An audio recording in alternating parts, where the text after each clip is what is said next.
ñëw. chapitre 14, verset 13. Exode chapitre 14 au verset 13. Moïse répondit au peuple, mu ne Moïse tontu njaboot bi rien, bu leen ragal bu leen tiit. restez en place nekk leen fi ngeen nekk. et regardez la délivrance que te l'Éternel xool leen ni nga xamante noonu la aji sax va ji vous accorder. di jëfee ngir yeewi ñu ci bés bi nii. Car les Égyptiens que vous voyez aujourd'hui, ndax waa Misira ngeen di gis tey vous ne les verrez. doon leen gisati ba mukk. Moïse rassure le peuple. Moïse waxtu yooyu moo ngi dalal xelu njabootu Israël. Des criers qui poussaient des cris, ñoo xamante ne dañoo commencé tiit di yuuxu. qui étaient désespérés. ñoo xamante ne ñàkkoon nañ yaakaar. Le peuple qui pensait qu'il allait tomber sous la main de l'ennemi. ñoo xamante ne dañoo foogoon ne seen noon dina ñëw noot leen faagaagal leen. Moïse dit, n'ayez pas peur. Moïse ne leen bu leen tiit bu leen ragal. Moïse Connaissez xam na qui marchait avec ce peuple. xamoon na kan moo àndoon ak njabootu Israël. Et connaissez la grandeur de ce xamoon Dieu. na doole ak kattan yàlla boobu. Pourquoi cette peur? lu tax ngeen tiit. Pourquoi manifester cette crainte? lu tax ngeen di ragal. N'ayez pas peur. bu leen tiit bu leen ragal. Pourquoi Moïse n'avait pas peur comme lu tax Moïse tiitul woon ni ñëpp tiitoon. Parce que Moïse connaissait ce Dieu. ndax Moïse xamoon na yàlla bi mu àndal. Moïse l'avait expérimenté. Moïse daf ko xamoon. ak dundoon ak moom. Moïse l'a vu agir. Moïse daf ko gis muy def. avance en fait. Et Moïse savait que te Moïse xamoon na ni. c'est Dieu qui lui avait confié la mission. mu ne yàlla moo ko joxoon Il liggéey. ne pouvait pas l'abandonner. liggéey boo xamante ko war a mëtal. te xamoon na ne ki nga xamante moo jox liggéey bi du ma mës a bàyyi. Jesus. Moïse savait Moïse xamoon na ni. que Dieu n'avait pas sorti ce peuple yàlla génneewul njabootu Israël. d'Égypte ca Misira. pour que le cadavre reste dans la brousse. ndax ñu des ci mandingue. Parce qu'ils ont commencé à crier, commencé woon nañ tiit di yuuxu di naan. à embêter Moïse en disant, di sonal Moïse di ko naan. pourquoi ne nous as-tu pas laissé en Égypte? lu tax yow bàyyi woo ñu Égypte rek Misira. Où on pouvait mourir et être enterré dans les tombes. foofu mënoon nañ faa faatu ñu suul ñu. Pourquoi ndax am le nañ ay cadavre reste dans la brousse am nañ ay segg. pour être dévoré par les animaux? lu tax nga indi ñu ba ci àll bi nga nar a bàyyi ñu reyee ñu fi après mala àll yi ñooy lekk suñu yaram. Moïse répond, Moïse ne leen. n'ayez pas peur, bu leen tiit bu leen ragal. n'ayez aucune bu crainte. leen ragal. C'est le même message que j'ai pour quelqu'un ce te matin. tey loolu tax la wax tey. N'ayez pas peur. bul tiit bu ragal. Quel que soit le nombre d'ennemis, ak say noon ni ñu mën a bëri. quel que soit le nombre d'adversaires, ak ñi ngay xeexal ni ñu mënti bëri. n'ayez pas peur, bul tiit. n'ayez ragal. aucune crainte. bul tiit te bu ragal dara.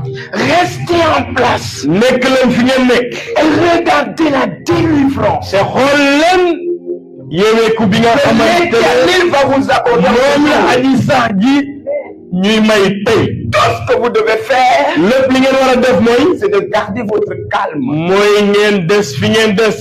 et de lui faire confiance. te ngeen bàyyi ko te ngeen am yaakaar bu mot ak ngëm bu mot ci moom. Gardez votre calme ngeen bàyyi tiit gi. et ak gardez ragal. les yeux fixes. te ngeen jël seen i gët ngeen teg ko ci moom aji sax ji. Vous devez garder votre calme. da ngeen wala Seulement levez vers lui. noppi ngay yëkkati sa loxo ci kaw. C'est tout ce que vous avez à faire. loolu kese lañ la sant. On ne vous demande pas quelque chose de plus. laaju la leen bu loolu. Restez sur place. taxaw leen fi ngeen taxaw. Ne cherchez pas à vous sauver vous-même. déedéet bu leen wër fu ngeen muccalee seen Ne bopp. cherchez pas à échapper par vos propres moyens. ngeen génn ci jafe-jafe ak seen doole bopp. Ne cherchez pas à utiliser votre propre bu ñu intelligence. wut jëriñoo sax xam-xam pour génn ci. Ne cherchez pas à vous en sortir avec votre propre moyen. bu ñu wut génn ci jafe-jafe ak sa doole. Avec des méthodes humaines. ak ay pexe nit. Restez sur place. taxawal fi nga taxaw. Restez calme. nekkal fi nga nekk. Il y aura une délivrance. dana am yeeweeku. La délivrance ne viendra pas. waaye yeeweeku bi du jóge ci yow. La délivrance viendra de l'État. yeeweeku bi ci aji sax ji lay jóge. avance prophète. Restez sur place. taxawal fi nga taxaw. Pourquoi tu paniques? lu tax ngay tiit. Pourquoi quand les gens dorment, toi tu es assis? nit ñi suñuy nelaw yow da ngay toog. ndax Pourquoi du matin au soir tu cours? lu tax suba ba ngoon da ngay daw rek. Reste sur place. taxawal fi nga nekkoon. Fais-lui confiance. nga def sa yaakaar yëpp. Garde les yeux fixés sur lui. mu ne say gët nga teg ko ci moom. Et observe maintenant ce qui va se passer. nga xool lan lay def moom. Aji sax. Observe ce qui va se passer. Jesus xoolal li muy Regarde def. comment l'Éternel va apporter la xoolal nan la yàlla aji sax ji di indee yeeweeku ci sa dund. car les Égyptiens que tu vois, ndax ñi nga xamante ne ñooy waa Égypte waa Misira yi ngay gis nii tu ne les verras plus jamais. doo leen gisati ba mukk. Cet homme qui parlait avait tellement d'expérience avec ce Dieu. ki nga xamante ne moo doon wax ak njabootu Israël daa dundal lu bëri ak yàlla. Ce qu'il disait lim doon wax. était basé sur des expériences personnelles. loolu da koy wax ndax da koo dund ak yàlla moom ci bopp. Est-ce que quelqu'un m'entend? ndax yéen a ngi may dégg. Il savait pourquoi il disait à ce moment de rester sur place. amoon na li tax mu doon wax njaboot.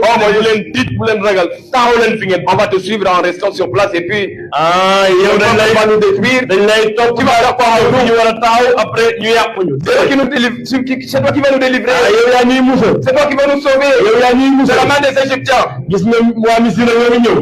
Restez sur place. mu ne la desal fi nga war a des taxawal fi nga taxaw noonu. C'est pas moi qui vais vous sauver, déedéet du man maay ñëw musal la. mais le Dieu qui marche waaye yàlla mi nga xam mooy dox ak ñun. vous apportera la délivrance. Jesus moom moo lay. yeewi. Quel que soit le trouble mu ne ak jafe-jafe bi ni mu mun a méttee. qu'il y a autour,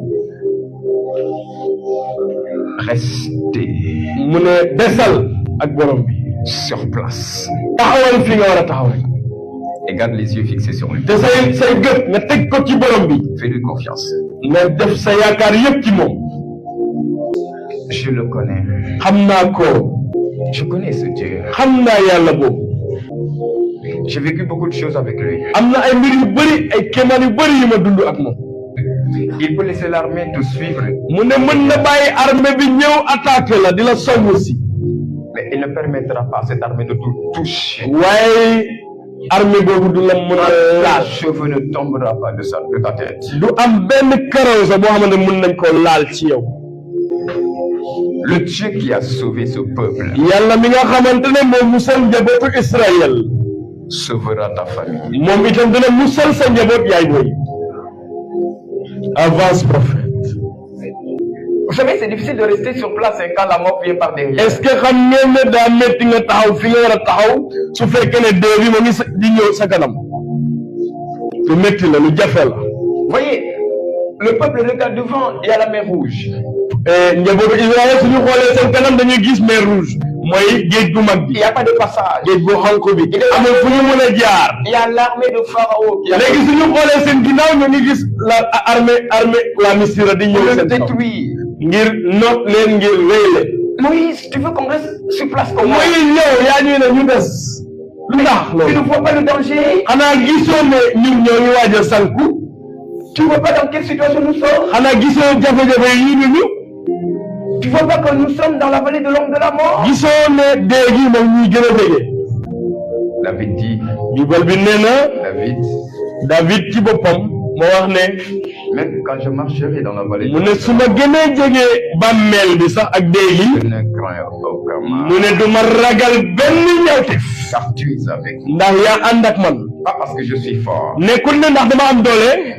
pas parce que je peux me sauver moi-même, nekkul ne ndax mën naa musal sama bopp. mais parce que tu es avec moi. waaye ndax yow yaa nekk ak man. Oh my God. Jesus avance prophète. Moïse, tu es aveugle ou quoi? Moïse yow da ngaa gëmm wala. Tu vois pas ce que nous on da fait? ngaa gumba wala. xanaa yow gisoo li ñuy Tu gis. vois pas qu'il y a l'armée derrière? gisoo ne armée Misira moo ñuy topp. gisoo ne géej gi moo ñu suñu kanam fa la ñuy On jaar. est entouré. gisoo ne dañ ñëw wër. Tu vois pas qu'il n'y a pas d'échappatoire? gisoo ne amuñu fu ñu mën a jaar. Tu vois pas que c'est fini pour nous? gisoo ne jeex na. Et tu nous demandes de rester suñu tranquille. dund jeex na nga ñu naan bu leen tiit bu leen ragal. Oh my God. Jesus. C'est toi qui ne vois pas de sortie. yow yaa gisul foo mën a jaar. C'est toi qui ne vois pas le moyen yow yaa gisul fi nga mën a jaar. sortir de la situation. waaw mënoo ko gis gisoo ko. Mais le Dieu qui est au milieu de waaye toi, yàlla bi nekk ak yow. il connaît déjà comment te sortir. xam na nan lay def ba génn la si jafe-jafe yi nga nekk. avance prophète. C'est toi qui es étonné. yow yaa tiit de. Mais le Dieu qui marche avec toi, waaye yàlla bi ànd ak yow moom ragalul tiitul.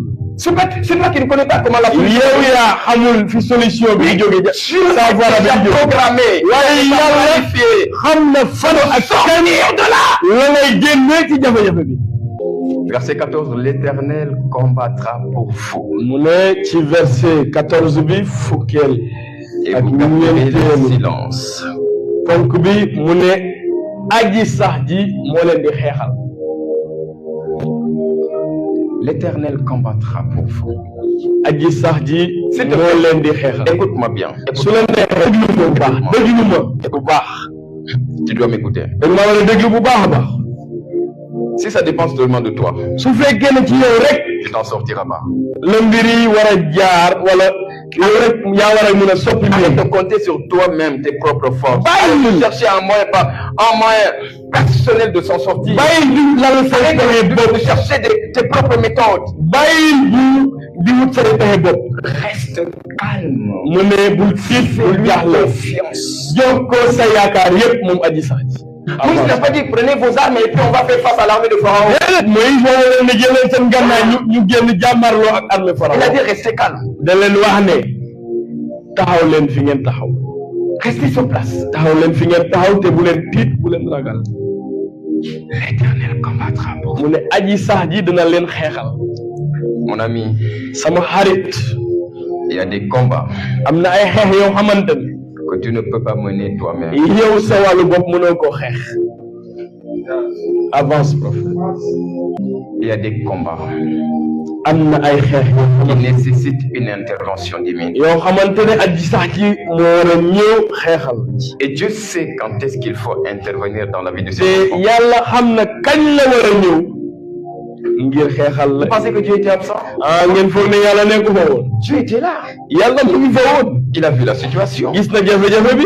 Il a vu tout ce qui n'allait pas. gis na lépp li nga xamante ne moo doon xew xam na aussi li jafe-jafe bi xamoon na ko bu baax a Dieu baax. n'allait pas rester silencieux. yàlla mënu leen noppi rek ba ñu faagaagal njabootu Israël déedéet. S'il te plaît, du ko def su la neexee. ne pense pas que Dieu bul foog ne yàlla te néglige trop. moom da la fàtte. Non. déedéet bul xalaat loolu. Il y a des gens qui pensent que Dieu les néglige. am na ñoo xam ne foog ne yàlla da leen fàtte. wala da leen soofantal déedéet. Comment est-ce que le Dieu qui nous a sortis d'Égypte yàlla mi nga xamante ne moo ñu génnee Égypte Misra nous laisse comme ça mu bàyyi ñu noonu rek dans cette situation? ci jafe-jafe bi rek ñu ciy dund ba kañ. Il faut te montrer combien il est grand. da laa bëgg woon dooleem. Si tu ne vis aucune situation difficile, su dee dundoo benn tu jafe ne connaîtras jamais le Dieu avec qui tu marches. yow nooy xàmmee kattanu yàlla bi nga xam ne mooy dox ak yow. Si ta vie est su fekkee ne sa dund lépp a neex amoo benn jafe-jafe expérimentera jamais la puissance de kañ ngay xàmmee kattanu yàlla. tous ceux qui expérimentent la puissance de Dieu, ñëpp ñi nga xam ne ñuy xàmmee kattanu yàlla ceux qui traversent des moments ñi difficiles. nga xamante ne dund nañ lu métti. Lorsqu'on parle de miracle, suñu waxee kéemaan c'est qu'il y a une situation qui dépasse l'entendement humain. mooy jafe-jafe ba ngay dund ëpp na kattan wala doole nit. waaw. Sachez que là, les efforts de l'homme ne peuvent pas changer la lu ay situation. pexe nit moo la ci mën a génne. Il y a des gens, ils veulent voir la gloire de Dieu. am na ñoo xamante dañuy bëgg a gis namu yàlla. Ils veulent voir la manifestation de la puissance. dañoo bëgg a gis kattanu yàlla wonewu. Mais ils ne sont pas prêts à laisser Dieu agir. waaye pare wuñ ngir bàyyi yàlla mu liggéey. Ils sont prêts à retourner, se livrer encore aux Égyptiens, retourner en esclavage. pare nañ sax ngir dellu ci buñu njaam. Le peuple était sur le point de retourner. waaw njabootu Israël pare woon na ngir dellu. Mais tu retournes jébbalu ci waa Égypte waa dans les Misra chaînes. delluwaat ci buñu njaam. Il y a des gens qui préfèrent se livrer am na ñoo xamante ne li leen gënal mooy ñu joxewu parce qu'ils ne sont pas prêts ndax pare wuñ à rester patient. ngir xaar Fais yàlla. confiance à Dieu. da nga war a jox sa yaakaar ak sa ngëm ci la yàlla situation. te da ngay gis ndax moom di soppi jafe-jafe bi. Écoutez-moi bien. déglu ma bu Vous baax. savez, c'est très difficile xam ngeen ne lu métti la. d'être entouré par les ennemis. et say noonu wër la.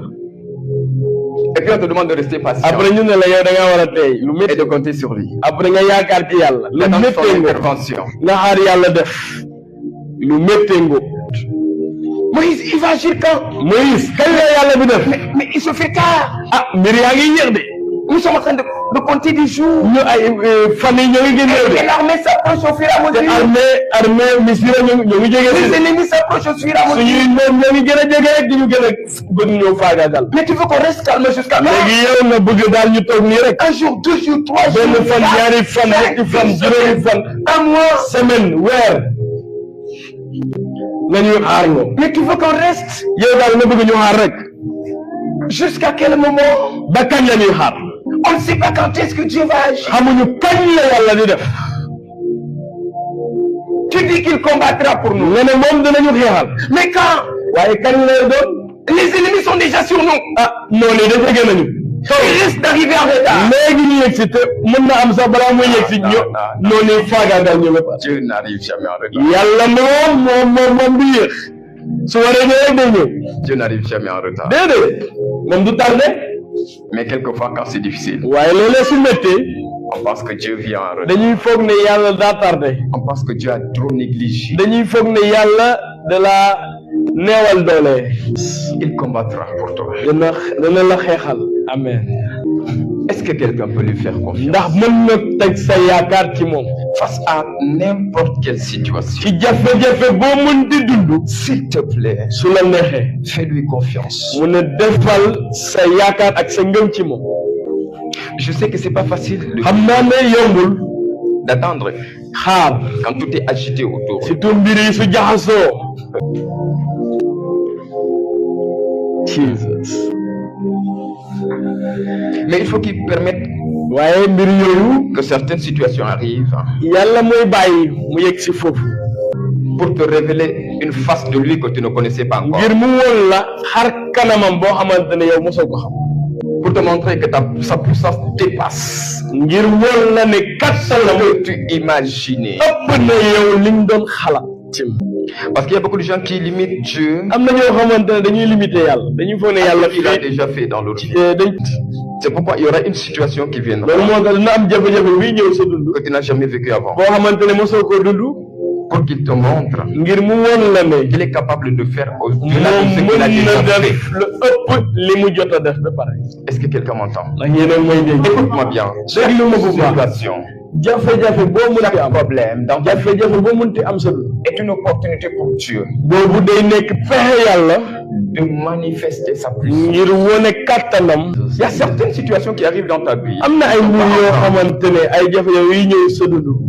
C'est toi-même qui as prié ça. waaw yow yaa ko Pourquoi ñaan tu as demandé ça? yow yaa ko ñaan. Fais-moi voir ta gloire. nga ne ko yàlla won ma sa ndam. Avant que Dieu ne te fasse voir sa gloire, yàlla d'abord l'épreuve. laata mu lay woon ndamam da lay indi nattu. Vous m'entendez? ndax yéen a may dégg. nattu bi mooy jiitu ndamu yàlla. Ok. Donc il y a des prières que vous faites que vous ne savez pas. ah léeg-léeg yéen da ngeen di ñaan te xamoo leen ñaan bi fan la mën a yóbbu. Montre-moi ta puissance, yàlla won ma sa doole. ta grandeur. won ma sa kattan. sa màggaay. Comment est-ce que Dieu peut te montrer sa grandeur yow nan la yàlla di wone màggaayam ak dooleem. s'il n'y a rien dans ta vie qui dépasse tes su capacités? fekkee ne amul dara loo xamante ne Qui sa sont dund autour de toi? ëpp na la doole Et qui ëpp na dépasse doole ñi la celui dégg qui compte? ëpp na doole ñett ñi nga xamante ne ñoom nga yaakaar la. avance pro. Si Dieu veut te faire voir sa gloire, su fekkee ne yàlla da laa bëgg a won il ndamam. permettra qu'une situation arrive. moom day bàyyi benn Et pas jafe-jafe n'importe laquelle, une ñëw situation que personne ne peut régler. jafe-jafe boo xamante ne kenn Le peut changer. moom kese moo ko mën a faj. Jesus. Et il va te montrer qu'il n'est pas un homme. noonu foofu la lay wone ne man duma nit. qu'il est Dieu assis sur le trône, mu ne moom mooy yàlla aji sax ji bi nga xamante ne mooy nguuru qui gouverne le ciel et la terre. moo xamante ne mooy woon mat adduna si Et suuf tous les asamaan esprits sont soumis à lui. te bépp xel si moom Je parle pas seulement des anges. waxuma kese malayka yi de Même les démons et Satan sont même soumis à rab yi lui. bon yi ak seytaane ci boppam Parce ci que même kanamam s'ils rek ont créé leur propre royaume, parce que même même s'ils ont créé leur premier royaume, amee seeni nguuru bopp leur royaume est au-dessous du royaume de Dieu. seen nguur ëpp na nguuru yàlla moo ëpp fuuf nguuru seytaane L'Éternel combattra pour vous. aji sax ji dina leen xeexal Et vous garderez le silence. waaye nag yéen da ngeen di noppi Regardez maintenant la réaction de l'Éternel. xool leen nag li aji sax ji def L'Éternel dit à Moïse, verset 15, aji sax ji ne Moïse pourquoi ces cris? mu ne lu tax njaboot bi di Il yóbbu dit à Moïse, pourquoi ces cris-là? lu tax ñi di yóbbu Pourquoi ces cris? lu tax njabootu Israël di Eh yóbbu non. gis ngeen ko Face à certaines situations, Dieu attend. ci jafe-jafe yu bëri yow da ngay yóbbu rek tiit ragal Ce que Dieu attend de nous, c'est pas les cris, yàlla li muy xaaree ci ñun du ay yuuxu tiit pas les tiitaay murmures. nekkul ay wax ci suuf ay mënu mool Pourquoi ce peuple crie? lu tax njaboot bii di yuuxu Et Dieu avait raison de parler comme ça. waaw yàlla xamoon na Il avait raison de parler comme ça. waroon na waxee noonu Pourquoi? lu tax Parce que ce peuple a vu beaucoup de ndax njabootu Israël amul kéemaan bu ñu mësul gis Mais Moïse était le seul qui avait fait attention à ce que Dieu avait déjà waaye fait. Moïse kese moo fàttaliku li yàlla defoon lu yàgg la ñoom ci waxtu jafe-jafe dañoo fàttali lépp yàlla Pourquoi ce peuple crie comme lu ça? tax njaboot bi di yuuxu Pourquoi ils se comportent comme des lu tax victimes? ñuy def nii Alors qu'ils sont des hommes et des femmes de victoire. moo xam ne war nañ am ay góor ak jigéen ñoo Pourquoi tu te comportes comme un fort? lu tax ngay comporté wu ni nga xamante ne amoo doole te yow yàlla may la doole Pourquoi tu te comportes comme un esclave alors que tu es lu tax libre? yow ngay comporté wu na am misaalu koo xam ne da nga ci mbuumum njaam te yàlla yeewi na la ba pare avance papa Pourquoi ce peuple crie? lu tax njaboot bii di yu L'Esprit est en train de parler à quelqu'un ici. xelum yàlla ma ngi wax ak nit tey Pourquoi tu cries? lu tax ngay jooy Pourquoi tu ne fais que te lamenter? lu tax yow ngay munum bi rek di jàmbat rek Pourquoi tu perds espoir? lu tax ngay ñàkk yaakaar Pourquoi tu ne fais pas confiance à ce Dieu qui s'est manifesté hier? lu tax defoo sa yaakaar ci yàlla mi nga xamante ne moom moo wanewu démb tey Il s'est manifesté la semaine passée. waaw semaine passée am na li mu def Il s'est manifesté le mois passé. weer bi weesu am na li mu def Il s'est manifesté l'année passée. am na li mu def ci atum Pourquoi daaw tu lui fais pas confiance? lu tax joxoo ko say yaakaar yépp Pourquoi face à cette lu situation, tax ci jafe-jafe bii ngay dund tey tu perds espoir? nga ñàkk yaakaar avance papa Pourquoi ce peuple crie? lu tax njaboot bii di yuuxu Même Dieu est dérangé par les cris. yàlla sax bëgguloon jàmbat bi ak yuuxu tiitaange bi nga xamante ne boobu la njabootu Israël nekkoon Il dit à Moïse, parle aux enfants Moïse ne waxal ak njabootu Israël et qu'ils marchent. ñu dox Ils ne doivent pas crier. waruñu yóbbu Ce qu'ils doivent faire, c'est de marcher. li ñu war a def mooy dox Ils doivent marcher. dañu war a dox Pas crier. dañuy waruñu yóbbu Marche, va de l'avant. mu ne doxal nga dem ca kanam Quelle que soit l'adversité, ak jafe-jafe boo munti am marche. mu ne doxal dem ca Va kanam de l'avant. demal ca kanam Ne perds pas ton temps.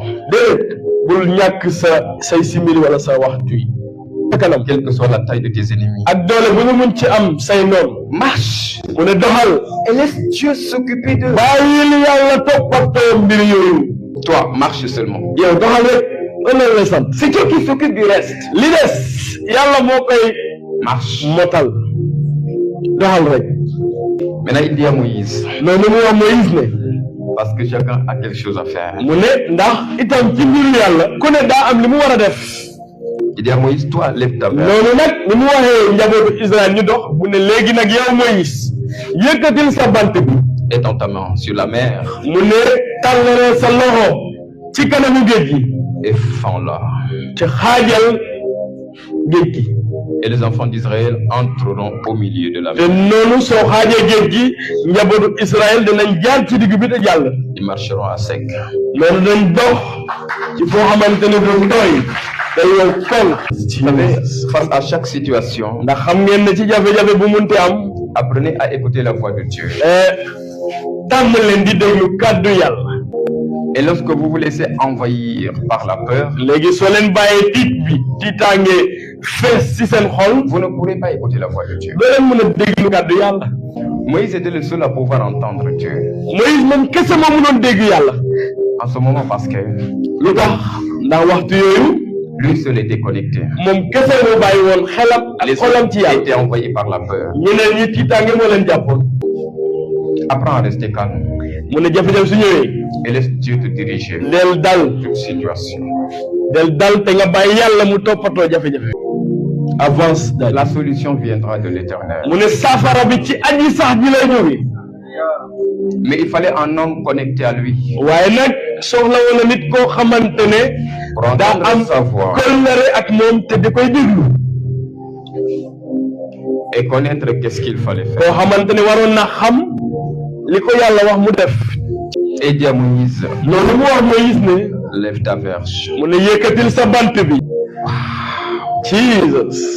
Lève ta main droite vers le ciel. yëkkatil sa loxo ndeyjoor ca kaw. Je décrète et je déclare maa ngi wax ne que tous ceux qui cherchent ta perte, ñëpp ñi nga xamante ne dañ laa bëgg a faagaagal. tous qui veulent te ñi détruire, nga xamante ne dañ laa bëgg a yàq. tous qui veulent détruire ton avenir, ñëpp ñi nga xam ne ñoo bëgg a yàq sa avenir. tous ces ennemis que tu ñëpp ñi nga xamante ne say noonu lañ nga gis leen wala nga ñàkk leen gis. ne les verras plus jamais. doo leen gisati mukk.